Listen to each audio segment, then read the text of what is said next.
आदर्श स्वागत करता हूं आप सबों का। आपके वर्मा जी अगर आप YouTube पे देख रहे होइएगा तो आपके वर्मा जी के सेशन में, और अगर आप एप्लीकेशन पे इस क्लास को देख रहे होइएगा तो टीच एक्स्ट्रा के इस लाइव सेशन में कैसे हैं आप सब, एक बार जल्दी से रिप्लाई कीजिएगा। चलिए सभी को प्यारा प्यारा गुड आफ्टरनून, सभी को प्यारा प्यारा गुड आफ्टरनून। शुरुआत करेंगे आज के अपने इस बेहतरीन से सेशन का, और आज हम क्या करेंगे, आगाज करेंगे हिंदी को। हिंदी एक ऐसा विषय है जिससे कि क्या करते हैं हम लोग अपने सारे सब्जेक्ट्स को कनेक्ट करके पढ़ने का काम करते हैं। मैथ्स भी बनाते हैं हम लोग, साइंस को भी हिंदी में पढ़ने का काम करते हैं। तो हिंदी क्या है, हिंदी एक ऐसी भाषा है जो कि किसी भी चीज को हमें समझने में मदद करता है। और इसी हिंदी को हम लोग कैसे समझते हैं, तो इसी हिंदी को हम लोग अपने ग्रामर को बेहतर तरीके से पढ़ के समझते हैं। अर्थात ग्रामर का काम क्या होता है, तो व्याकरण का काम होता है कि आपकी त्रुटियों को, आपकी गलतियों को सही करना। कुछ नियम्स होते हैं तो उन नियम को, रूल्स को हम लोग आज पढ़ने का काम करेंगे। चलिए बहुत बढ़िया, दोस्तों में शेयर अवश्य कीजिएगा।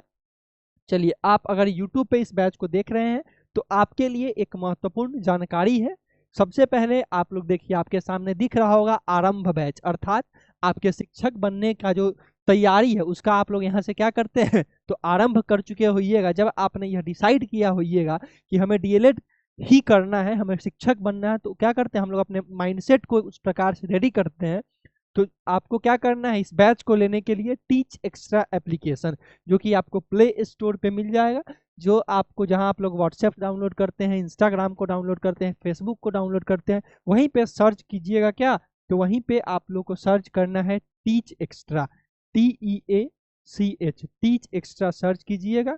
जैसे ही इसको आप सर्च कीजिएगा तो हमारा ऐप आपको देखने को मिलेगा।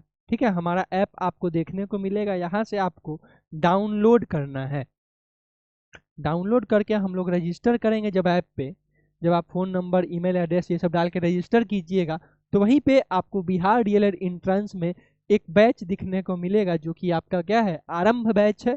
और इस बैच में आपको तरह तरह के फैकल्टीज़ हैं, जो कि आपको 2 तारीख से, अर्थात 2 जनवरी से, नए साल के अवसर पे सारे शिक्षक आपके साथ जुड़ेंगे और अपने क्लासेस को एक रूटीन में लेने का काम करेंगे। एक सबका एक समय बन जाएगा और आप लोगों को बता दिया जाएगा। उसी प्रकार से हम लोग अपने क्लासेस को पढ़ने का और समझने का काम करेंगे। आपको इसमें कौन कौन से सब्जेक्ट है तो देख लेते हैं एक नज़र हम लोग। मैथ्स आपको मिल जाएगा, जीके जीएस भी मिलेगा, रीजनिंग भी मिलेगा, इंग्लिश भी मिलेगा, हिंदी भी मिलेगा। और साथ ही साथ अगर हमारे कुछ 10-15 स्टूडेंट्स अगर मिनिमम उर्दू के हुए तो हम लोग उर्दू वाले सर को भी बोलेंगे कि उर्दू के भी 5-10 क्लासेस को आप लोग ले लीजिए। ठीक है, चलिए तो शुरुआत करेंगे आज के अपने इस सेशन का। सर्वप्रथम आपकी जहां भी आस्था हो, स्नेह हो, विश्वास हो, प्रणाम कीजिए। हे ईश्वर, आप जहां भी हो, जैसे भी हो, हम सभी पे अपनी असीम कृपा दृष्टि बनाए रखिए, हम सभी पे अपना आशीर्वाद बनाए रखिए, ताकि हम सभी अपने आने वाले दिनों में बेहतर से बेहतरीन बनने के इस प्रयास में सफल हो सके। पढ़ाई करते हैं या फिर कोई और काम करते हैं, जो भी हम कार्य करते हैं वह पूरे मेहनत से करते हैं, तो उन कार्यों में हमें सफलता मिले, इसके लिए जहां भी आपका स्नेह हो, विश्वास हो, प्रणाम कीजिए। बढ़ते हैं सेशन की तरफ। तो आज हम लोग क्या पढ़ेंगे, आज हम लोग का जो टॉपिक है वह हमारा वर्ण विचार है। अर्थात हिंदी जब हम लोग पढ़ना स्टार्ट करते हैं तो हिंदी में जो बड़ा बड़ा शब्द सब पढ़ते हैं, बड़ा बड़ा वाक्य सब पढ़ते हैं, तो वह सब कहाँ से शुरू होता है, तो वह सब चीज, हमारे बेसिक चीज वर्ण से शुरू होता है। तो सबसे पहले हम लोग क्यों ना वर्ण को ही पढ़े, वर्ण को पढ़ें कि वर्ण से शब्द कैसे बनता है, शब्द से वाक्य कैसे बनता है, वाक्य कितने प्रकार के होते हैं। उन सब चीज़ों को हम लोग स्टेप बाय स्टेप पढ़ेंगे तो ज़्यादा बेटर होगा, ज़्यादा अच्छे से समझ पाएंगे, हम अपने क्लैरिटी को कर पाएंगे वहाँ पे। ठीक है, चलिए आइए बढ़ते हैं सेशन की तरफ। तो क्या कह रहा है, वर्ण विचार, अर्थात वर्ण क्या होता है, उन चीज़ों पे विचार करना है, कितने प्रकार होते हैं, क्या क्या होते हैं।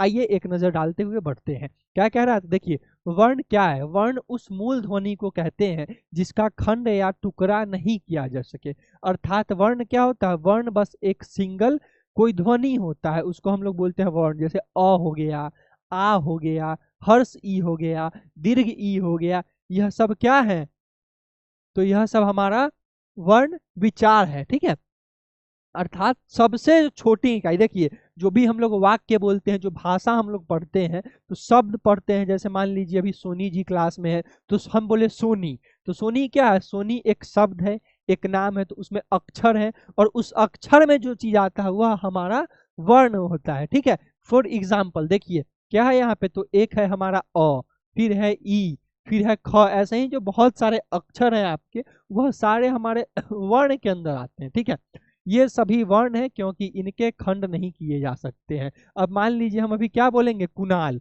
तो कुणाल का खंड जब हम लोग करेंगे तो कैसे लिख सकते हैं, क लिख सकते हैं, हर्ष उ लिख सकते हैं, और लिख सकते हैं, फिर आ और फिर ल, ऐसे लिख सकते हैं। अब लेकिन हमको जब अ का करना होगा तो अ का क्या खंड कीजिएगा आप, यह तो स्वयं एक सिंगल अक्षर है हमारा, तो इसका कोई खंड हम लोग नहीं कर सकते हैं। तो इसका जब हम लोग खंड कर सकते हो तो क्या यह वर्ण होगा, बिल्कुल बात है कि नहीं होगा, क्योंकि वर्ण का तो हम लोग डिफिनीशन ही ऐसे पढ़ते हैं कि जिसका कोई खंड या टुकड़ा नहीं किया जा सके। ठीक है, चलिए अब हम लोग आगे बढ़ते हैं, क्या कह रहा है, तो उदाहरण द्वारा मूल ध्वनियों को यहाँ स्पष्ट किया जा सकता है। फॉर एग्जाम्पल देखिए, राम, यहाँ क्या है आपका राम है, तो राम को हम लोग कैसे लिख सकते हैं, र हलंत जोड़ आ जोड़ म हलंत जोड़ अ, लिख सकते हैं। देखिए म बोलेंगे फिर भी अ आ रहा है, लेकिन अ बोलने पे कुछ और आता है, नहीं आता है।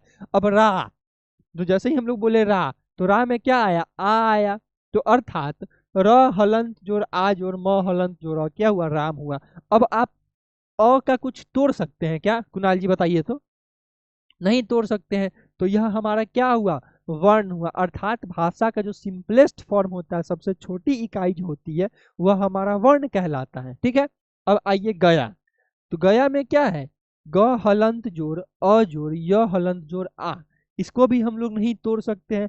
अब ग हलंत में क्या है, स्वयं आधा ग है, इसमें हम लोग अ को जोड़े, तो अ का जब हम लोग उच्चारण करते तो बस अ आता है। वहीं अगर हम लोग क्या किए, रा, तो र और आ दोनों मिल के आया, तो वहां पे क्या हुआ, हम लोग तोड़ सकते हैं, र हलंत और आ में तोड़ सकते हैं। लेकिन अब आ को कैसे तोड़िएगा, आ को तोड़ सकते हैं, नहीं तोड़ सकते हैं। ठीक, इन्हीं अखंड मूल ध्वनियों को, अब देखिए इन्हीं अखंड, अखंड मतलब वैसा कोई चीज जिसका कोई टुकड़ा नहीं किया जा सके, जिसको कि हम लोग तोड़ ना सके, वह हमारा क्या कहलाता है, तो वह हमारा अखंड कहलाता है।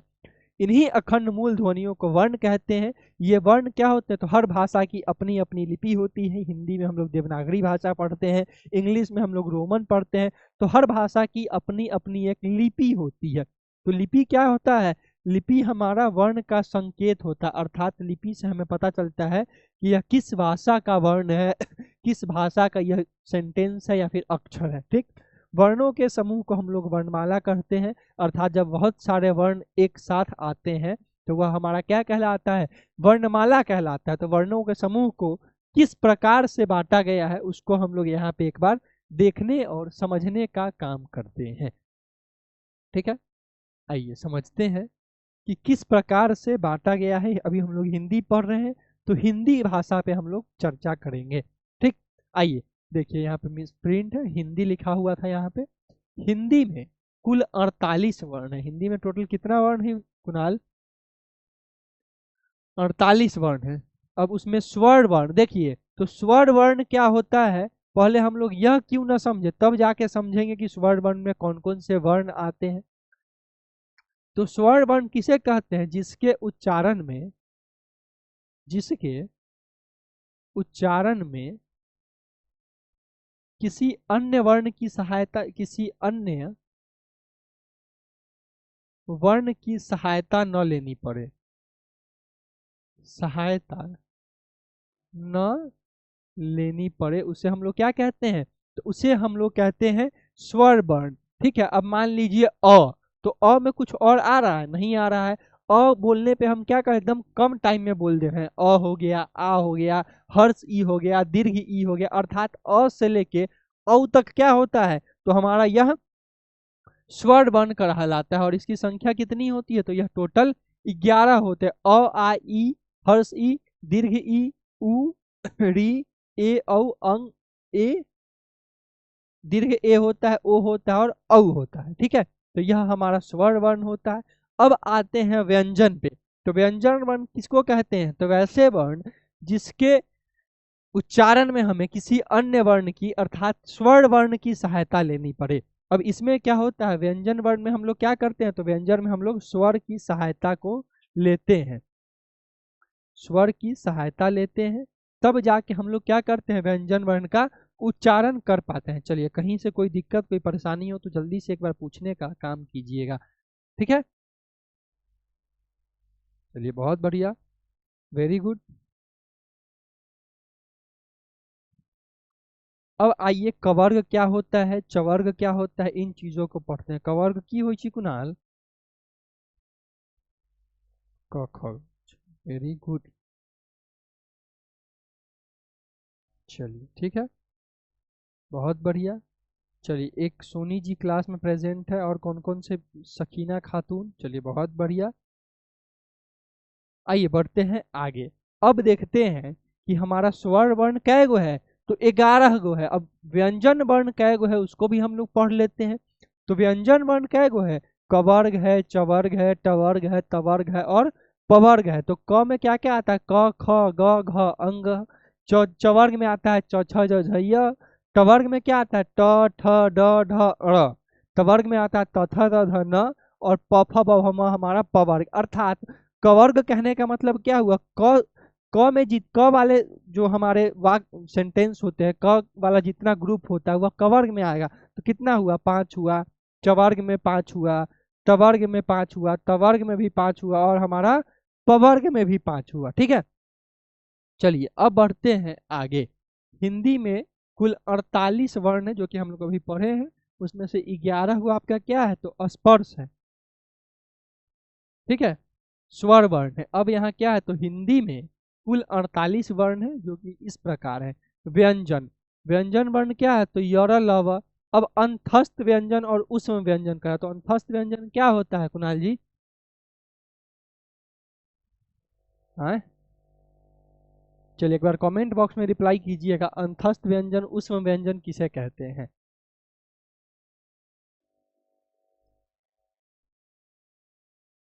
चलिए, अब आते हैं उष्म व्यंजन। तो उष्म व्यंजन किसे कहते हैं? जिसका उच्चारण करेंगे तो हम गर्म हवा निकलेगा, स। तालाबे स, मूर्धन स। तो ऐसे क्या होता है उसमें? उष्ण, यानी कि जिसमें गर्म हवा निकलेगा उच्चारण करने पे उसका, ठीक है। तो यह क्या होता, देखिए, अंतस्थ में हमारा यर लव 4 गो अंतस्थ व्यंजन होता है। अब हमारा है तालाबे स, प, दंती स और ह। तो यह हमारा क्या है? उष्ण व्यंजन है।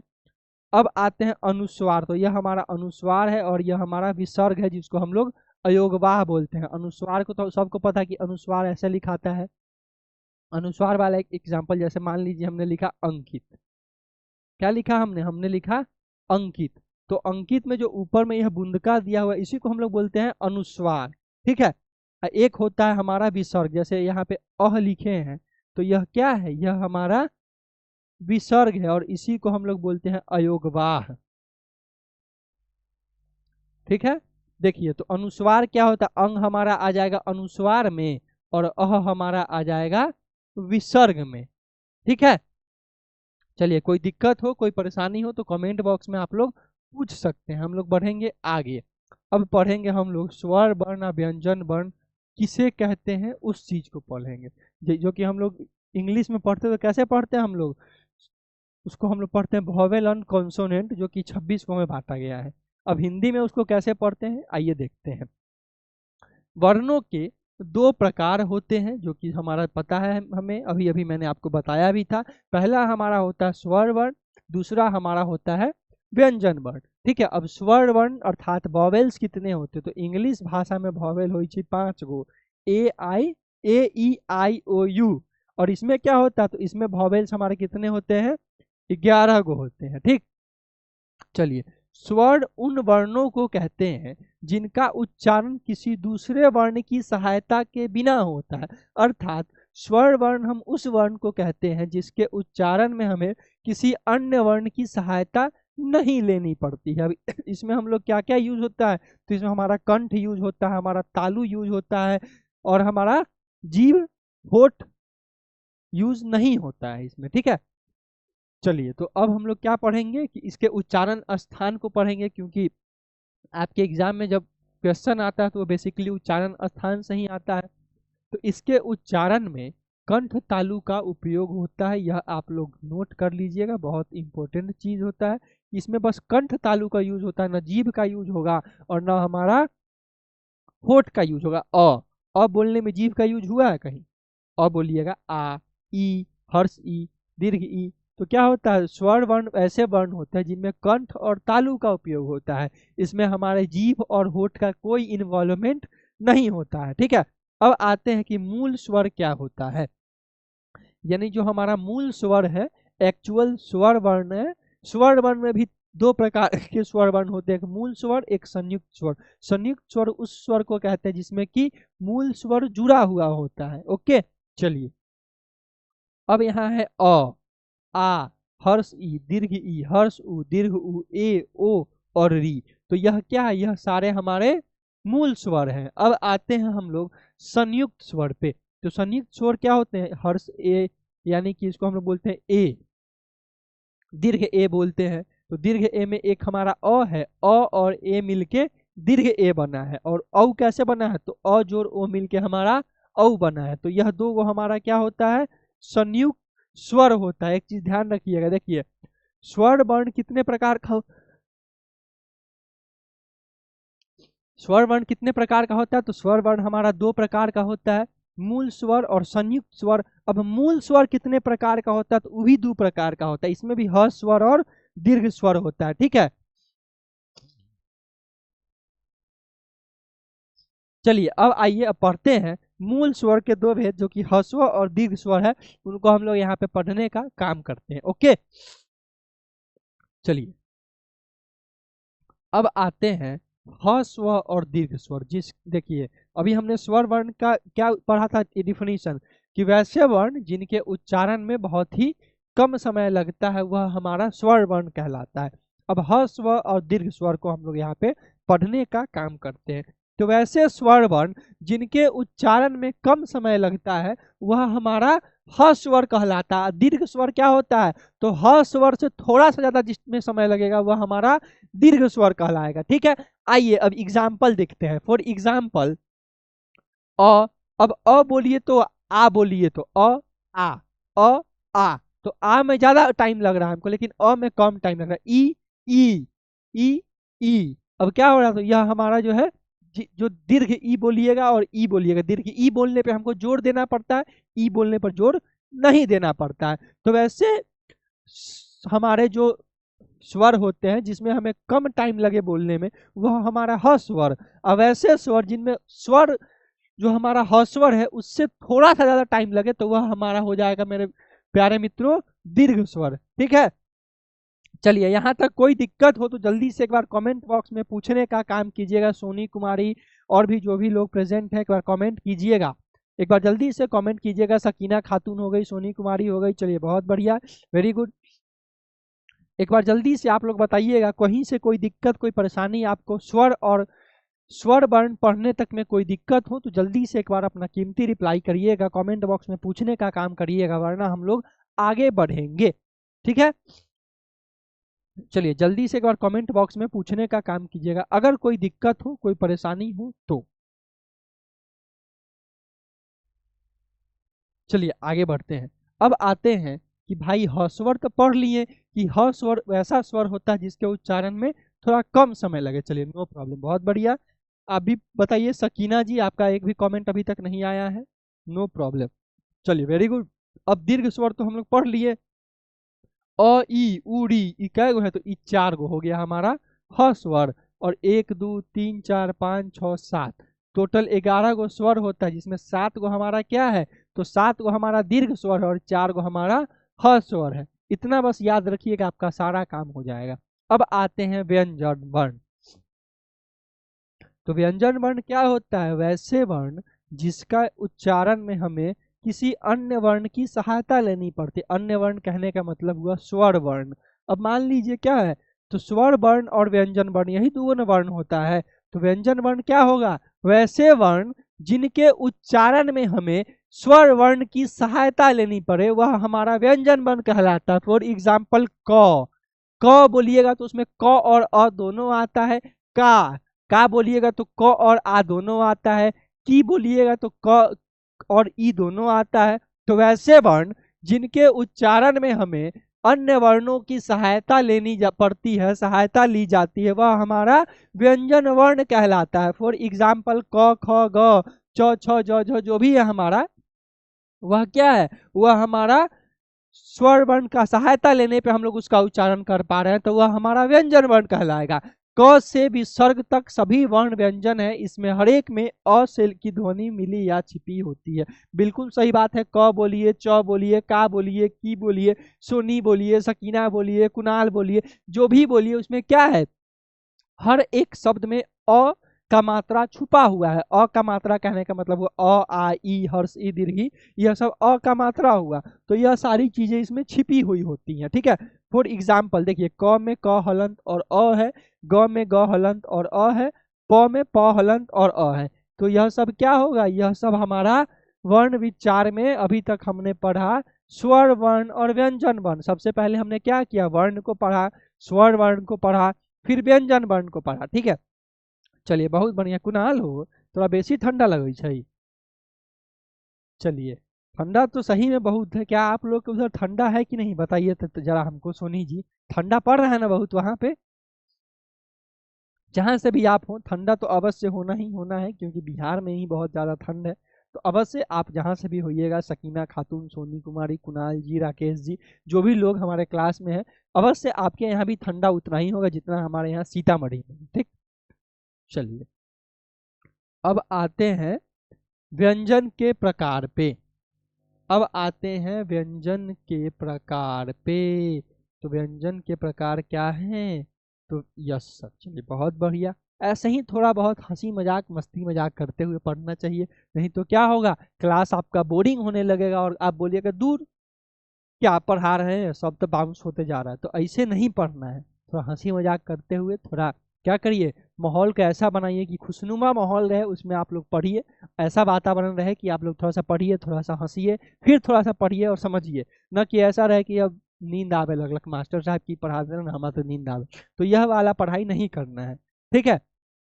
चलिए, आपका क्लास लेने से पहले हमको भी बहुत नींद आ रहा था, फिर हमने सोचा कि चलिए अभी क्लास लेंगे तो नए नए मित्रों से थोड़ा बहुत क्या होगा, बातचीत भी होगा और थोड़ा हम लोग पढ़ भी लेंगे, कुछ सीख भी लेंगे। चलिए बहुत बढ़िया। अब आते हैं इसके भेद पे। तो व्यंजन वर्ण के कितने भेद हैं, टोटल 3 भेद होते हैं। एक हमारा क्या है, स्पर्श व्यंजन है, फिर हमारा अंतस्थ व्यंजन और फिर हमारा उष्म व्यंजन है, ठीक है।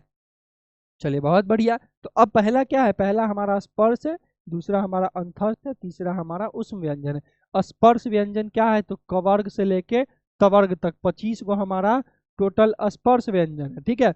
अंतस्थ व्यंजन क्या गो है, तो 4 गो है, और उष्म व्यंजन भी हमारा 4 गो है, ठीक। 25 4 29, 29 4 33, ठीक है। चलिए, तो कवर्ग चवर्ग टवर्ग तवर्ग पवर्ग हमारा क्या हो जाएगा, हमारा स्पर्श व्यंजन हो जाएगा। अंतस्थ व्यंजन में य र ल व, और उष्म व्यंजन में क्या हो जाएगा, तलाबेसा मूर्धन्य दंतीस और ह। अब पूछिएगा सर अक्षर त्र गया, तो वह अपवाद है, आगे पढ़ेंगे हम लोग, ओके।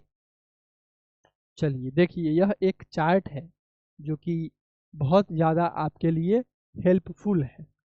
क्या है, तो बहुत ज़्यादा मददगार है, ओके। देखिए अब क्या कह रहा है, तो जिसका उच्चारण स्थान क्या है वह आपको इस चार्ट में एक्सप्लेन है बहुत अच्छे तरीके से। आप लोग एक नज़र डालते हुए आगे बढ़िए, ठीक। देवनागरी वर्णों का उच्चारण स्थान क्या है, उन चीज़ों को हम लोग यहाँ पे समझते हैं। देखिए, सबसे पहले क्या है, कंठ है, तालु है, मूर्धा की हुई कुणाल, मूर्धा बताइए क्या होता है। चलिए, मूर्धा होता है हमारा ये वाला ऊपर वाला जो भाग होता है उसको हम लोग बोलते हैं, हाँ, मूर्धा, ऊपर वाला भाग को, ठीक है। चलिए, तो कंठ हो गया हमारा पहला, दूसरा तालु, मूर्धा, दंत मतलब दांत, ओष्ठ मतलब ओठ, नासिका मतलब नाक, कंठ तालु मतलब कंठ और तालु, अर्थात कंठ का भी यूज होगा, तालु का भी यूज होगा। फिर क्या, कंठ ओष्ठ से, इसका मतलब क्या हुआ, कंठ और ओठ। फिर दंत ओष्ठ से, इसका मतलब हुआ दांत और ओठ, ठीक है। चलिए, एक नजर डालते हुए हम लोग बढ़ते हैं, क्या कह रहा है, तो स्वर वर्ण में उच्चारण अ आ का उच्चारण स्थान क्या है, कंठ है। मूर्धा का क्या है, तो री और दीर्घ, ई है, री है। दंत का क्या है, तो री है। और हमारा ओष्ठ का ऊ हर्ष ऊ है। ऐसे ही हमारा व्यंजन का भी है, ऐसे ही हमारा अंतस्थ व्यंजन, उस व्यंजन और अयोगवाह का भी है, ठीक है। तो यह एक चार्ट है आपका, जिसको एक नजर डालते हुए आप लोग देख लीजिए। कहीं दिक्कत हो तो पूछिए, हम लोग आगे बढ़ेंगे। पीडीएफ में आज आपके क्लास का डाल दूंगा, इसको आप लोग अवश्य नोट डाउन कीजिएगा, क्योंकि इससे 2 नंबर का क्वेश्चन आपका बेसिकली आपके एंट्रेंस में आपको देखने को मिलता ही मिलता है। ऐसा पिछली बार भी हुआ था, पिछली बार भी मैंने सेम चीज पढ़ाया था, ठीक है। चलिए अब आते हैं संयुक्त व्यंजन, उष्म व्यंजन, इन चीजों पे। देखिए संयुक्त का मतलब क्या होता है, जुड़ा हुआ। संयुक्त मतलब जुड़ा हुआ होता है, यानी कि एक साथ जब कोई चीज होता है तो उसको हम लोग बोलते हैं संयुक्त। नहीं पढ़ते हैं हम लोग तो बोलते हैं कि आज क्लास को कंबाइन कर दीजिए, अर्थात क्लास को एक साथ संयुक्त कर दीजिए, जोड़ दीजिए। ओके, चलिए आइए बढ़ते हैं, समझते हैं कि क्या है हमारा संयुक्त व्यंजन। ओके, चलिए तो क्या कह रहा है यहाँ, संयुक्त व्यंजन संयुक्ताक्षर छ, त्र, स्र और ज्ञ हिंदी में संयुक्त व्यंजन है, यानी कि छ, त्र, त और र से बना है। तो इन चीजों को हम लोग संयुक्त व्यंजन कहते हैं। ये स्वतंत्र वर्ण नहीं है, इसलिए हिंदी वर्णमाला में इन्हें प्रायः स्थान नहीं मिला हुआ है। ओके, बात यह है कि इन व्यंजनों की रचना में दो व्यंजनों का मेल है, जैसा मैंने अभी बताया। संयुक्त का मतलब क्या होता है, एक साथ जब दो वो चीज हो तो वह हमारा जुड़ा हुआ हो तो वह हमारा संयुक्त होता है। जैसे मान लीजिए हम लोग त्र बोल रहे हैं, जैसे ही त्र बोल रहे हैं तो क्या आ रहा है, त भी आ रहा है, र भी आ रहा है। अक्ष बोल रहे हैं तो क और स भी आ रहा है। स्र बोल रहे हैं तो स और र भी आ रहा है। तो यह ज्ञ बोलेंगे तो क्या आएगा हमारा, ज और य आएगा। तो यह हमारा क्या है, यह सब हमारा संयुक्त व्यंजन होता है, जिसको हम लोग बोलते हैं संयुक्ताक्षर।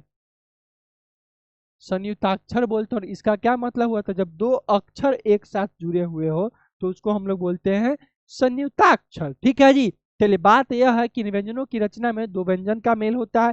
क और अ मिलाकर छ बनता है, त और र से त्र बनता है, स और र से क्या स्र, ज और ज से मिलकर ज्ञ बनता है, जैसा कि मैंने अभी अभी आपको बताया। ठीक है, चलिए ये संयुक्त व्यंजन कहलाता है। संयुक्ताक्षर में दो या दो से अधिक व्यंजनों का मेल होता है, दोनों के बीच कोई स्वर नहीं रहता है, अर्थात उनके बीच में कोई स्वर्ण नहीं रहता है। संयुक्ताक्षर क्या होते हैं, तो दो व्यंजन जब एक साथ जुड़ के मिलते हैं तो वह हमारे संयुक्त व्यंजन होते हैं और हमारे संयुक्ताक्षर कहलाते हैं। चलिए अब बढ़ते हैं हम लोग कुछ क्वेश्चन पे। यह आपका वर्ण विचार था।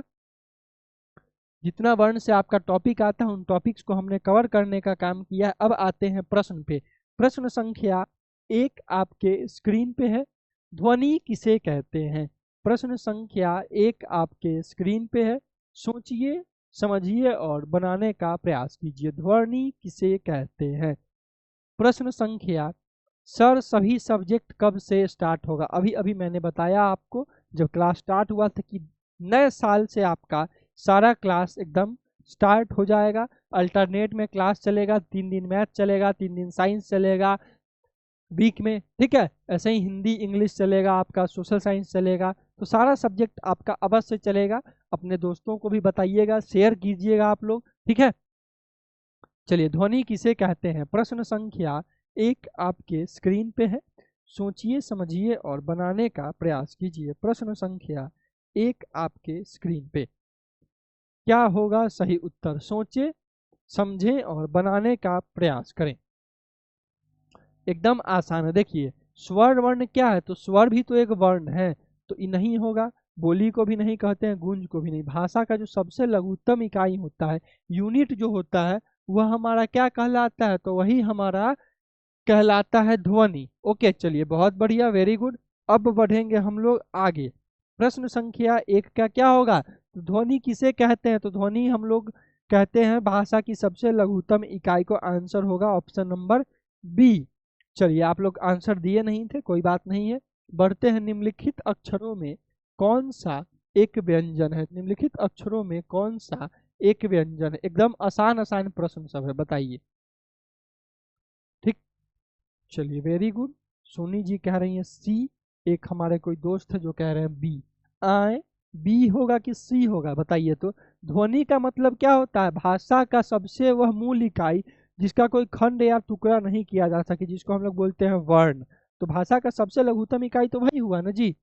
ओके चलिए प्रश्न संख्या 2 आपके स्क्रीन पे है, सोचिए समझिए और बनाने का प्रयास कीजिए। क्या कह रहा है, निम्नलिखित अक्षरों में कौन सा व्यंजन है। निम्नलिखित अक्षरों में कौन सा जो है वह व्यंजन है। चलिए बहुत बढ़िया, जल्दी से बताइएगा क्या होगा सही उत्तर। तो क्या होगा, निम्नलिखित अक्षरों में कौन सा व्यंजन है, एकदम आसान है। अ हमारा स्वर्ण वर्ण होता है, उसके बाद आते हैं उ भी हमारा स्वर्ण वर्ण होता है, ई भी स्वर्ण वर्ण होता है। व्यंजन वर्ण क्या, तो ऑप्शन नंबर डी है। क्या होगा, तो आंसर होगा आपका ऑप्शन नंबर डी। ओके, चलिए अब बढ़ते हैं आगे। प्रश्न संख्या 3 पे, निम्नलिखित अक्षरों में कौन सा स्वर है। निम्नलिखित अक्षरों में कौन सा हमारा स्वर वर्ण है, सोचिए। सर जी डी होगा, तो हम कहाँ बोल रहे हैं बी होगा।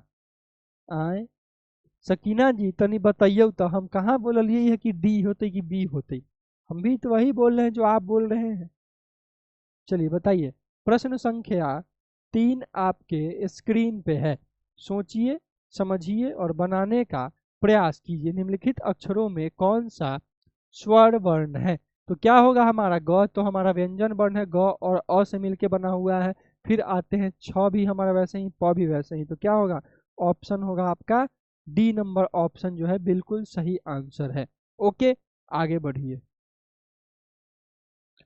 नागरी वर्णमाला में कितने अक्षर हैं। चलिए अब आते हैं देवनागरी वर्णमाला, माफ कीजिएगा यहाँ पे देवनागरी वर्णमाला था, नगरी लिखा हुआ है, यहाँ पे क्या होगा, तो देवनागरी वर्णमाला में कितने अक्षर हैं। प्रश्न संख्या 4 आपकी स्क्रीन पे है। चलिए बहुत बढ़िया।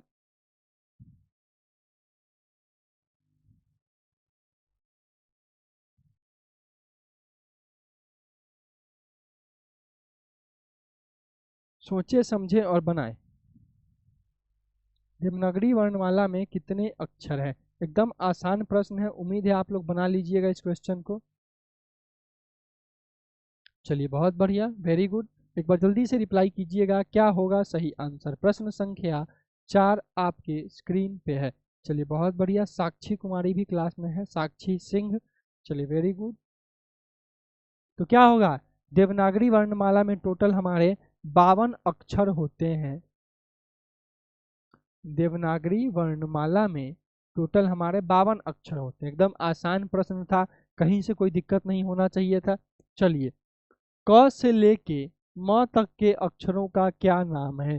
क से म तक के व्यंजनों का क्या नाम है, अभी अभी हमने बनाने का काम किया था, अभी अभी हमने इस चीज को पढ़ा था। चलिए आइए एक नजर डालते हैं कि आप लोगों को कहाँ पे मैंने इस चीज को अभी अभी पढ़ाया था।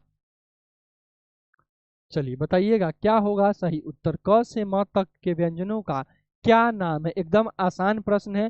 प्रश्न संख्या 5 एकदम आसान सा क्वेश्चन है, उम्मीद करते हैं कि आप लोग इसका आंसर बिल्कुल सही दीजिएगा। चलिए वेरी गुड, साक्षी जी आप भी क्लास में आए हैं तो आंसर दीजिए। वेरी गुड, चलिए ए बोल रहे हैं स्पर्श। चलिए बहुत बढ़िया, क्या बात है, गजब लाजवाब बेहतरीन। आइए समझते हैं, देखिए क्या कह रहा है। तो क से म तक, क से म तक कितना व्यंजन हो टोटल। कवर्ग होता है, चवर्ग होता है, टवर्ग होता है, तवर्ग होता है और पवर्ग होता है, अर्थात टोटल कितना है, तो टोटल हमारा 25 व्यंजन है जो कि हमारा स्पर्श के अंदर आता है। उष्म और अंतस्थ में क्या है, यर लव ह अक्ष तलाबे से मूर्धन से दंती और ह, यह हमारा उष्ण और अंतस्थ में होता है। तो क्या होगा, हमारा स्पर्श में 25 व्यंजन होते हैं जो कि कवर्ग से लेके हमारे चवर्ग तक होते हैं। चलिए प्रश्न संख्या 5 के बाद प्रश्न संख्या 6 आपके स्क्रीन पे है।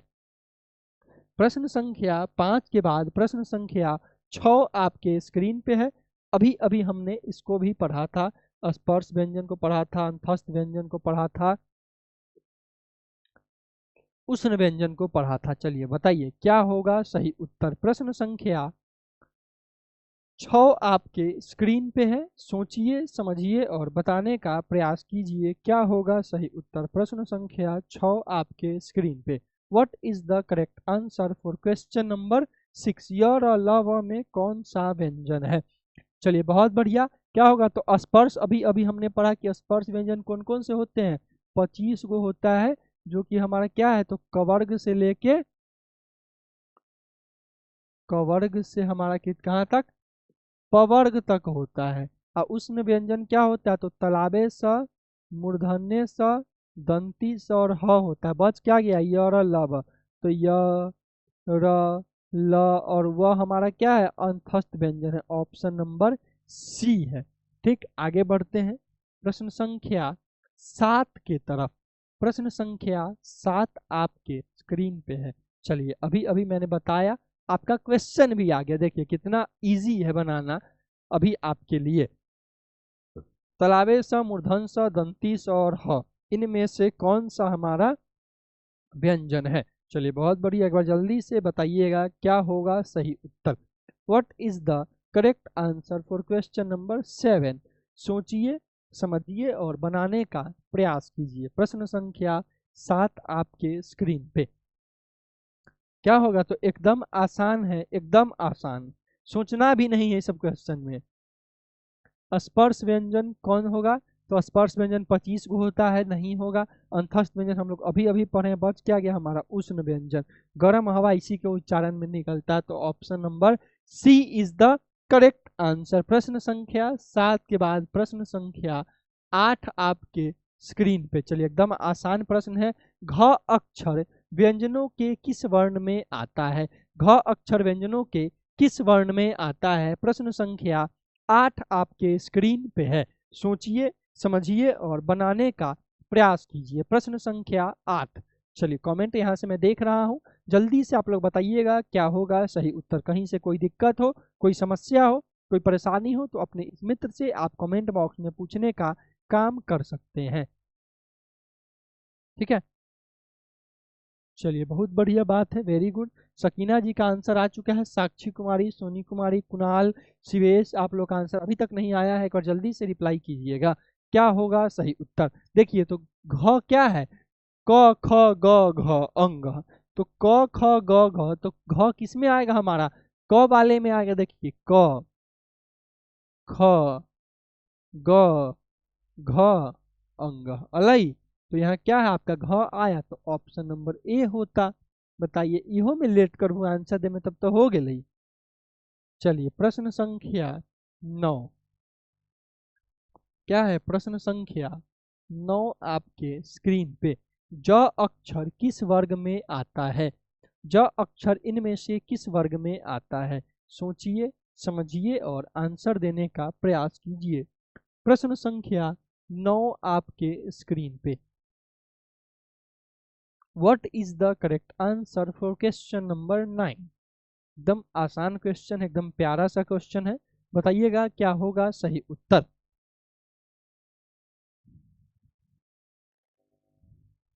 चलिए बहुत बढ़िया, क्या होगा? तो च छ ज झ य। अब आते हैं चवर्ग पे। च होता है, छ होता है, ज होता है, झ होता है और य होता है। तो क्या होगा? ऑप्शन नंबर बी होगा। एकदम आसान क्वेश्चन है, बताइए क्या था इस क्वेश्चन में। अब आते हैं प्रश्न संख्या 10 पे। क्या है? तो ड, यह आपका ट ठ ड।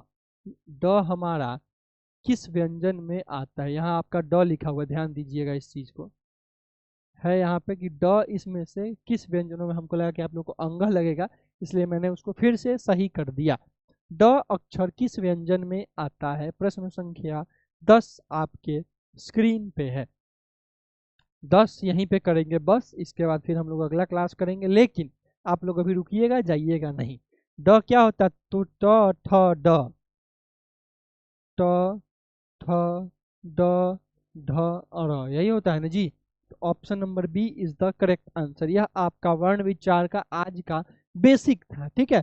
चलिए अभी आप लोग एक बार कमेंट कीजिएगा क्या कोई दिक्कत है, कोई परेशानी, सेशन कैसा लगा, एक बार जल्दी से रिप्लाई कीजिएगा। और एक बात और, एक बात और क्या कहना है, तो जरा एक सेकेंड रुकिए।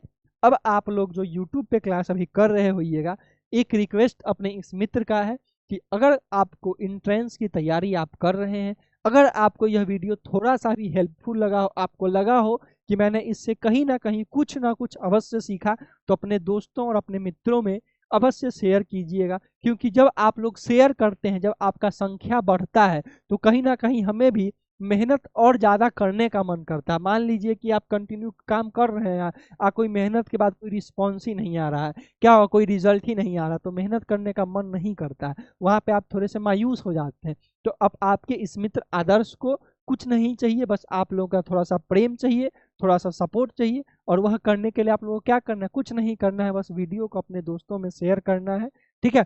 चलिए, वरना कोई बात नहीं है, आपका यह मित्र ऐसे ही आता रहेगा, आपको कुछ नई चीज़ों को सिखाता रहेगा। यह तो मेरा काम ही है, आपका भी काम है कि अपने इस मित्र को थोड़ा सा सपोर्ट दिखाइए। हम शुरू से कहते आ रहे हैं, जब हमने इंट्रांस पढ़ाया था, पिछली बार भी जब मैंने इंट्रांस का बैच पढ़ाया था तो मैंने यही बोला था, अपने इस मित्र को सर नहीं समझिए, अपने इस मित्र को एक दोस्त समझिए, एक ऐसा दोस्त जो आप ही लोगों के बीच में से निकल के आया है। और अपने इस मित्र से अपनी परेशानियों को बताइए और अपने इस मित्र को बस थोड़ा सा सपोर्ट कीजिए। मैं हमेशा से यही कहते आया हूँ। मिलेंगे अगले क्लास में। कोई दिक्कत हो, कोई परेशानी हो तो इस नंबर पे आप कॉल करके हमसे डायरेक्ट बात कर सकते हैं, सुबह 9 बजे से लेके 11 बजे तक, ठीक है। टीच एक्स्ट्रा इंस्टाग्राम हैंडल है, मन हो तो यहाँ पे आप हमसे कनेक्ट हो सकते हैं। टीच एक्स्ट्रा हमारा जो एप्लीकेशन है वह आपको प्ले स्टोर, जो ऐसा सिंबल आपके फ़ोन में होगा इसी पे मिलता है। इसको जब आप लोग डाउनलोड करिएगा, रजिस्टर कीजिएगा, तो आपको जो बैच लेना है वह बैच कौन सा है, तो वह बैच है आपका आरंभ बैच। अगर मन हो तो जुड़ के पढ़ाई कीजिए, वरना कोई बात नहीं है। हज़ारों लाखों प्लेटफॉर्म ऐसे हैं जहाँ पे आप पढ़ सकते हैं, कोई दिक्कत नहीं है। चलिए, सेशन कैसा लगा एक बार जल्दी से रिप्लाई कीजिएगा। मिलेंगे अगले क्लास में, तब तक के लिए tata, bye bye, good night, शुभ रात्रि। वीडियो पसंद आया हो तो शेयर अवश्य कर दीजिएगा।